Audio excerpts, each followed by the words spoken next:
The annoying part isn't even that these people mess with the results or demand reruns until a satisfactory result is achieved. No, it's the fact that it's incredibly condescending to treat our work in data and analytics as useful only when it supports prevailing practices and theories.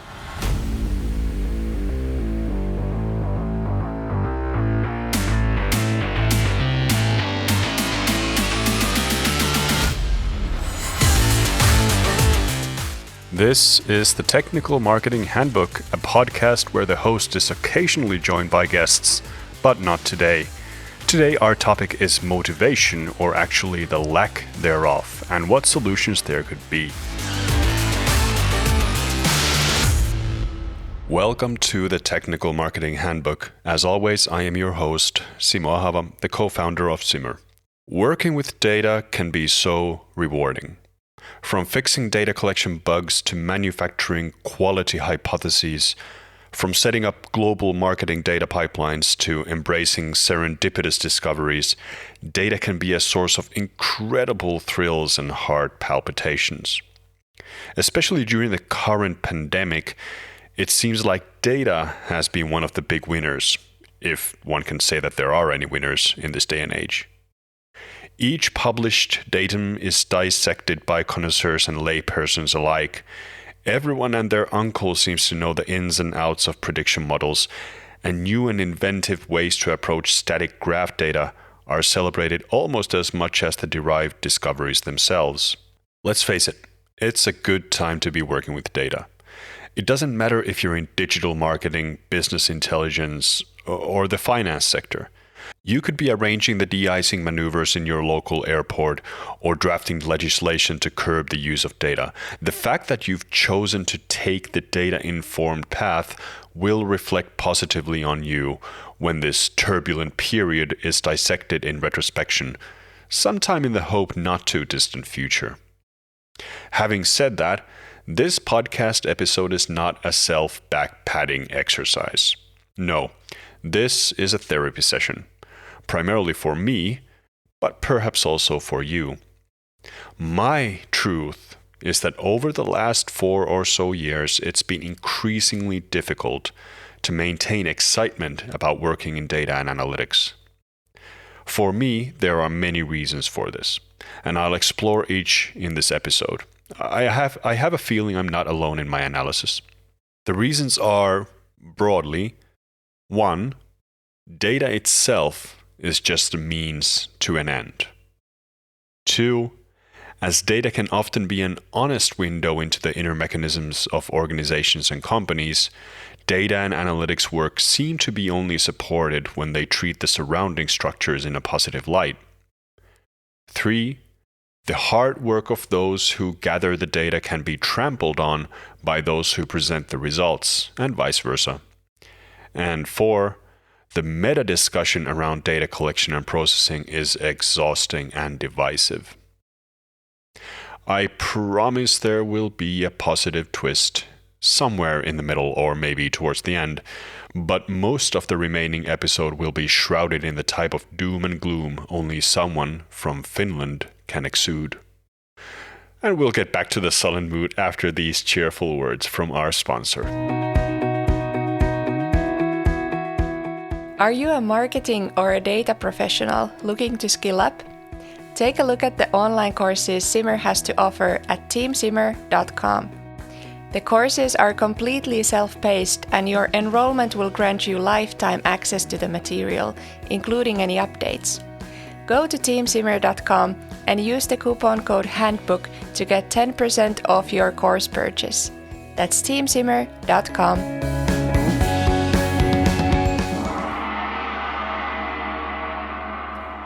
Data is almost always a byproduct. It's produced by side effects of the service it measures. For example, when you collect data from a checkout flow on an e-commerce website, the checkout flow is the primary feature, and data is just a way to symptomize the events that happen within. Naturally, for some professions, data is the be-all, end-all of their scope of their work. A data engineer, for example, tasked to optimize a data pipeline, has their measure of success related to the throughput of the data itself and not what that data actually measures. But even in this case, the data is still produced by something else. In digital marketing and analytics, this is extremely salient. When we tag a site or an app, we are collecting telemetry from features, coverage, and usage to identify whether or not our campaigns work or the full capabilities of our services are being utilized. The measurement is tagged to the feature itself, literally, and almost always as a side effect.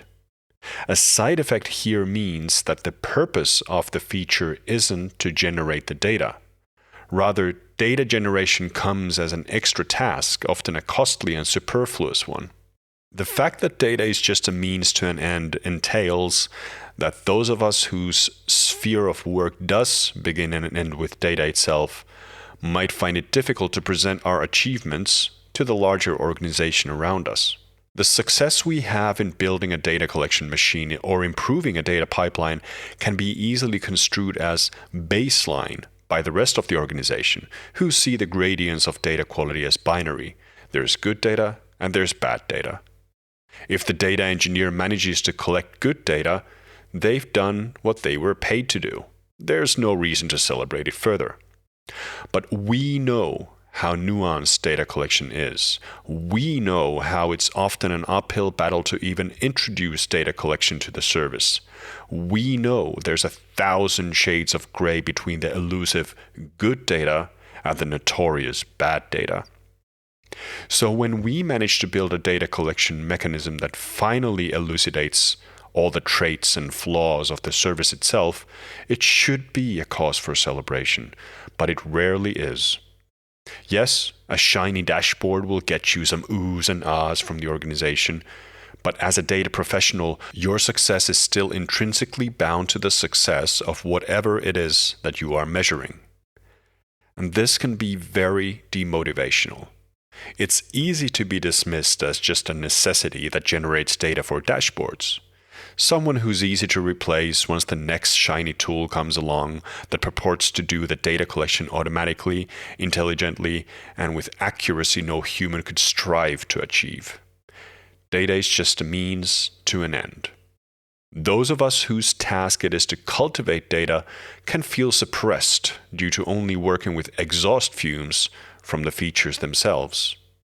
And this is something I've struggled with numerous times over the years, and luckily it's also something I've managed to overcome. The reason why data is often dismissed as an afterthought is because many organizations lose the ability to see what shape their business would be in without the elegant data pipeline you've helped build. Your work is easy to take for granted because data is generated everywhere, and it is everywhere. Your expertise lies in taking this chaotic and disarrayed abundance of bits and bytes and turning it into something useful. One great way to overcome this motivation slump is to introduce methods and processes that make data more than just a side effect. Experimentation is one such thing, as it introduces feedback loops that wouldn't exist without the data input. Similarly, use data for discovery in addition to just for hypothesis validation or for gazing in the rearview mirror. You can mine that information to find clues about your organization that would have gone unnoticed without your data collection efforts. Use data to find opportunities, to explore broken campaigns, to feed into content generation, to facilitate customer success journeys, and so on. Show the organization that even though data is just a means to an end, it can also be the driving force of decision-making within the organization. And also, even though it is the feature itself whose success is celebrated rather than the side effects it generates, it doesn't mean you can't participate in this celebration. Drop the ego and remember that you are part of a team that produces these results. The feature's success and the team's success are yours to share equally. Finally, embrace your work with data and try to find out new ways of building your career. Become a data engineer. Look into automation, into report generation, into hit validation, into server-side processes. Do your best to minimize cost and maximize throughput. Don't fall into the stagnation trap, and remember that complacency is debilitating. Introducing your data and analytics work to the surrounding organizational structures does have its drawbacks. I once worked for a large retailer here in Finland, and we were building a new e-commerce store with all the bells and whistles of a modern tech stack. Amazingly, our team had gotten full support all the way from the board of directors to introduce a growth mindset to the work. And we were busy building experimentation models and templates for rigorous design testing. Many of the experiment results we ended up with were accepted without question, successes, failures, and inconclusive results alike. But occasionally we would arrive at a result that the organization, or incredulously the board of directors, were not happy with. In these cases, when presenting the results, we were either tasked to present the results in such a light that turned the disproved hypotheses into roadmap items instead. In other words, we had to lie in order to satisfy the intuition-driven interpretations from the higher-ups. Or sometimes the experiment result was overruled entirely because it was not accepted by these directors. Sometimes these know-it-alls themselves added ridiculous experiment designs to our backlog, of course prioritized past everything else that we had carefully designed. This was the ultimate case of the hippo effect, where the highest paid person's opinions invalidated all our expertise. In essence, our work was only validated when it was presented in such a way as to make the organization look good. This, I think, is familiar to those working in analytics. It's also typical of organizations that existed long before data-informed methodologies were introduced into the midst.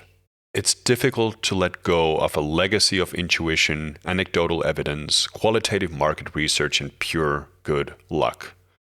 I'm not saying those are the only things that explain the success of generational companies, but they are the things that introduce friction when data and analytics processes are presented as additional forward-driving forces. This is particularly demotivating because it implies that what we do with data is optional. It's very reminiscent of the conspiracy theories raging rampant in the world today, where terms like alternative facts and fake news are being thrown around. We can show with utmost clarity how the data reflects a very carefully defined corner of reality, only to be overruled by someone with more chevrons in their sleeve. If hippos are involved, it's very difficult to overcome this problem. One of your only hopes at that point is to get help from managers and other directors to isolate your work so that stakeholders higher up in the organization can't directly mess or interact with your processes. Try to reason with data. Show how you arrived at the results. Explain how it's statistically unlikely for the result to change with reruns. And clarify how messing with backlog prioritization can cascade into catastrophic delays elsewhere. When a higher-up trivializes your hard work, it can be very damaging to your confidence.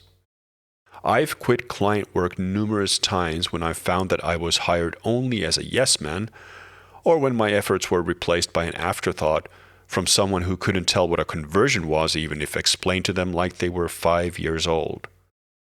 Quitting is of course the easy way out. More constructive would be to try your best to show that data-informed efforts will, in the long run, prove more reliable than gut-driven development. Sometimes organizations just don't have enough maturity to tackle the types of things that data can reveal. In those cases, your best option is to start small. Make sure your team, your product, your service is utilizing data properly, and ignore what happens outside your little sphere of influence. Find micro successes, inspire and gain confidence around you. When you have enough case studies to support your data-informed theses, You can then take the results to the next silo in your organization or to the next tier in the hierarchy. Toxicity comes in many shapes and sizes, and an organization that trivializes and patronizes the hard work of its constituents is particularly hideous. Your work matters. You matter. Don't allow your expertise to be questioned by people who do not understand it. While sometimes the organization is perfectly tuned to accept data-informed processes, and your work is appreciated and supported day in, day out.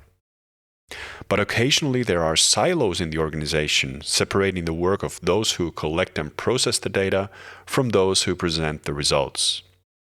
The longer the physical and/or mental distance between these two ends of the data pipeline, the more disjointed the harmony of the data process is.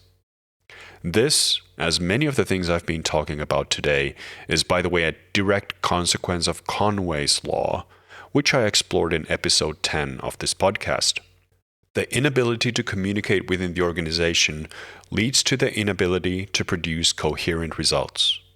Anyway, the result of these patchy pipelines is that blemishes in the data throughput are not interpreted correctly by those building the reports, and thus the results are associated with successes and failures that don't actually have a foothold in reality. If I had a penny every time I've had to deflate the celebrations of an uptick in conversions, just because they resulted from me fixing something in the data collection and not actually due to an increase in conversions, well, I'd have a lot of pennies, which wouldn't be very useful in the Euro country that Finland is, but I digress. Unlike the previous reasons for demotivation, in this case we're not talking about an oppressive organization or the dangers of misinterpretation or even about trivialization of my work as a data engineer. Instead, the main annoyance here is that I, as someone working with data, have allowed the situation to deteriorate so that lack of communication is resulting in potentially dangerous decisions. These silos emerge in particular within organizations that outsource or externalize the data analysis and reporting work. It's difficult to communicate the nuances of the data pipeline to stakeholders who are only present in monthly reporting calls, if even then. It's horrible to see how the data you have collected and incubated is mishandled in such a way. And it's even worse because often you are just as much to blame as those drawing the wrong conclusions. After all, communication is a multi-lane highway rather than a one-way mule trail. Luckily, the solution is simple, and I discussed this extensively in episode 10, and you should really listen to it. Add more communication. Have weekly or even daily meetings with everyone involved in the data process. Document transparently and provide tools for those working with data to validate it before drafting their conclusions. And whatever you do, don't fall into the trap of playing along with this broken process. It's extremely easy to scrape respect from your organization by showing that I did my work well. It's them that screwed it up. Most likely, many people in the organization don't see the data pipeline as modular as you do. All they see are the results. If you tell them that the results are flawed, they'll question the validity of the entire data process. And if you choose to withhold the full story, you'll have intentionally damaged your organization. It's damned if you do, damned if you don't. At least until you take the time to actually repair the communication structures and fix the disconnect between different parts of the organization. Participating in that process itself can be super motivational. Patching broken communication structures can be extremely rewarding in itself. Often when you introduce more communication within the organization, the multiplicative effects are resounding. For me personally, this last demotivational factor I wanted to talk about is probably the most pressing one. I'm very sensitive to the dichotomies that are bountiful in the digital marketing industry, especially when it comes to data. It's so exhausting to follow the discourse between privacy advocates and ad tech lobbyists. between Google Chrome engineers and Apple WebKit developers, between Python versus R, between Google versus Adobe, between first party versus third party, between white hat versus black hat, between link building versus relationship building, and so on and so forth. I just want to collect data. I just want to engineer a beautiful data pipeline. Perhaps you just want to build a marketing campaign or write code into a mobile app. Or perhaps you just want to help organizations achieve growth or discover the next big innovation in your field. But the number of things we are expected to pay attention to while going about our daily work can at times feel overwhelming. When collecting data, almost any data, my little brain is struggling with questions like these. Is there a legal basis for collecting the data? Is there consent to access storage? Is there a way to collect data if the answer to the previous two questions was no? Does this work across browsers? Does this work across privacy protections in different browsers? Will this work across browsers in 1 month, in 5 months, in a year? Does this have third-party dependencies which can introduce downstream harm on my work and my reputation? Who is responsible for this work? Who is held accountable? And that's just part of the laundry list of things I need to be wary of, or at least that I think I need to be wary of. Organizations, of course, have people and processes in place to handle these questions for me, but not always, especially as I'm most often a consultant. As the person working with data, I'm expected to follow, or at least to know, what the current status of these friction mechanisms is. Yes, these questions are very important. I'm not saying I'm against having to ponder these issues, but it's very, very demotivational to have to chase ever-changing goalposts without compromising the quality of my work. Often these constraints are also either unrealistic or too vague to help me perform my tasks. I end up going down rabbit holes and trying to make sense of circular reasoning abundant in the numerous online articles written about privacy legislation or browser features or Apple's App Store policies, for example. All I want to do is write code. That's literally all I want to do at this point of my professional career. Yet I find most of my time spent with debating the ins and outs of some legal minutiae that even the so-called experts who made the interpretations can't agree on. Well, the solution is simple. Just focus on the work itself. It's not my job to be aware of all this minutiae around my work, but at the same time, it's good to feel pressure to learn more about the context of what you do. For example, if you're working with data and you don't understand the basics of legal frameworks for collecting personal data, or why you see all those constant pop-ups everywhere you go, you're lagging behind your peers. Even though the meta discussion itself is exhaustive, you can choose how much to participate in it. Consider it as a source of motivation rather than discouragement. You have an excuse, a reason to learn more, and often you have the blessing of your employer and the support of your colleagues to understand your operational environment better.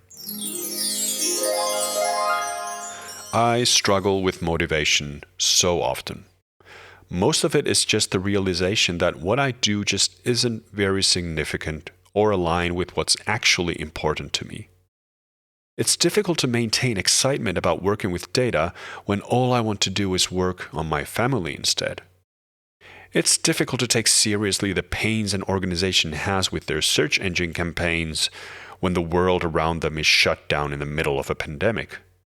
It's difficult to discuss conversion rates with a straight face when I'm worried about what type of a world my children will live in when they grow up. At the same time, I think this detachment has ironically made me even more industrious. The lack of motivation in one area has prompted me to find growth elsewhere. This, I think, is one of the best cures for when you feel like your career is stagnating or when you don't think you are receiving the respect you deserve. Keep expanding your portfolio, accumulate new skills, explore problems from new vantage points, and become a source of inspiration rather than technical debt in your organization. I'm fully aware that I come from a place of privilege in observing this. I know that there are people out there who feel like they can't or are too afraid to make a change in their environment in order to tackle motivational constraints. Luckily, there are many ways to compensate for demotivation in your professional life. You can build new skills, you can request new responsibilities in your company, you can apply for rotation to try different things, or you can do what I do, derive motivation from something completely unrelated to your work. If I'm ever in a rut and feel like what I do just isn't significant, I put more focus on the areas of my life where my impact is more immediate, such as when I'm with my family. Naturally, if there are elements in your professional life that make you feel down or unworthy, you need to tackle these, especially if they impact others around you too. Demotivation is often a symptom of larger problems in your environment, and if you're feeling irrelevant or if your work is trivialized, chances are you have colleagues and peers who feel the same way. Your work matters. You matter. It's okay to celebrate even the small stuff. You get to decide just how much to extend the scope of your experience, and you get to decide how to celebrate success and learn from failure. No, the fact that you managed to fix the conversion rate problem in your Google Analytics property probably isn't going to be celebrated on the same level as when Elon Musk launches a rocket into space or scientists develop vaccines to help us return to normalcy. But that's okay. You didn't set out to colonize other planets or to win medical prizes. Your work matters. You matter. Remember that no matter how long you've been doing what you've been doing, you've only just scratched the surface of potential in your chosen profession or discipline. There's a world of discovery waiting for you, and if you feel demotivated, it's often due to complacency and stagnation. It's up to you to devote the time to break through these plateaus. And if you feel like your current work is just a stepping stone to something greater and anything related to your current job just doesn't move a single emotion muscle in you, well, that's quite fine. We've all been there. You've chosen to sacrifice motivation now in order to chase your breakthrough soon. But until then, you need to make the most of it. Who knows, perhaps your current work isn't as trivial as you think it is, and there are discoveries to be made within your everyday routines too. Your work matters. You matter. And with these sappy words, I end this particularly anecdotal and personal podcast episode. I thank you for your motivation to follow along, and hopefully we can get back on topic soon, lest this podcast turn into a personal emotion journal of mine. See you in a couple of weeks with the next episode. Until then, as always, take care and stay safe.